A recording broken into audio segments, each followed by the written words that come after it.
نحمدہ و نصلی علی رسول الکریم اما بعد۔ حضرت علی رضی اللہ عنہ کا فرمان ہے، وہ فرمایا کرتے تھے جس آدمی کو یہ 5 چیزیں مل گئیں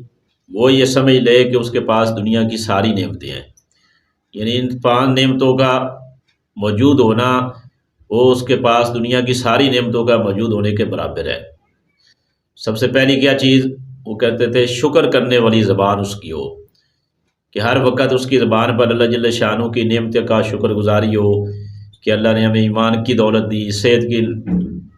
نعمت دی، اولاد کی نعمت دی،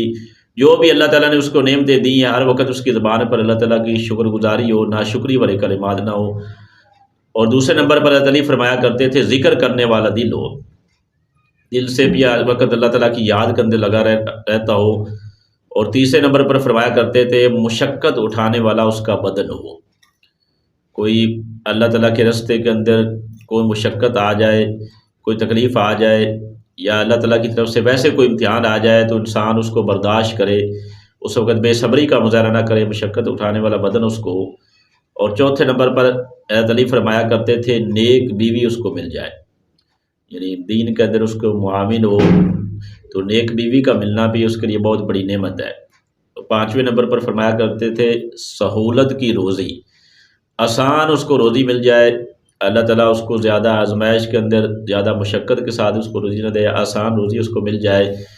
تو یہ 5 نعمتیں حضرت علی فرمایا کرتے تھے جس کو یہ مل گئیں وہ یہ سمجھے کہ میرے پاس دنیا کی ساری دولتیں ہیں، یعنی یہ 5 نعمتیں ساری دولتوں کے برابر وہ فرمایا کرتے تھے ہیں۔ تو اللہ تعالیٰ سے دعا ہے کہ اللہ تعالیٰ ہم سب کو بھی یہ 5 نعمتیں دے، شکر کرنے والی زبان اللہ تعالیٰ ہم کو سب کو دے، ذکر کرنے والا دل اللہ تعالیٰ ہم سب کو دے، مشقت اٹھانے والا بدن دے، اور سہولت کی اللہ پاک ہم سب کو روزی دے، اور نیک بیوی اللہ تعالیٰ ہم سب کو دے۔ تو یہ 5 نعمتیں اللہ جل شانہ کی ذات سے دعا ہے کہ جس کو یہ ملی ہوئی ہیں تو وہ تو شکر ادا کرے، اور جس کو نہیں ملی ہوئی تو وہ اللہ تعالیٰ سے مانگے کہ اللہ تعالیٰ ہم سب کو یہ نعمتیں دے۔ وآخر دعوانا ان الحمد للہ رب العالمین۔